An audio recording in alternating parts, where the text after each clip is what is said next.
I'm afraid that today's message isn't as uplifting as those of previous weeks because I want to talk about the killing of George Floyd a couple of days ago.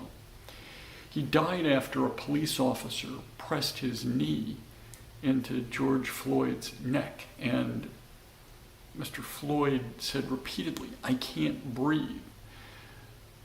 This action went on for more than 8 minutes. It was literally watching somebody's death in slow motion. The video is horrific and revolting. And I know that not everyone will share my views. I'm white, male, privileged, but here's what I think. First, people of color in this country, and in particular African American men, suffer from abuse, and that abuse is too often at the hands of law enforcement. Second, George Floyd should not have died in the way he died. It was completely preventable. No police officer is trained to restrain someone in a way that will cause his death, and no police officer is trained to stand by and watch someone being killed in slow motion.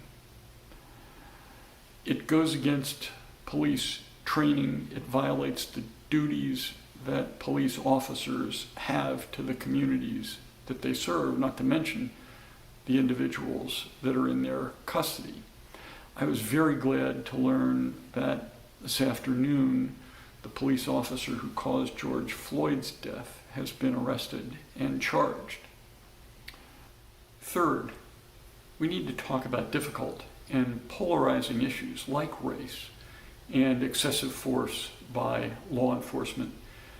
George Floyd's death is tragic and infuriating, and more so because it follows on the deaths of Breonna Taylor and Ahmaud Arbery and countless other African American men and women who've been killed out of negligence, hate, or indifference.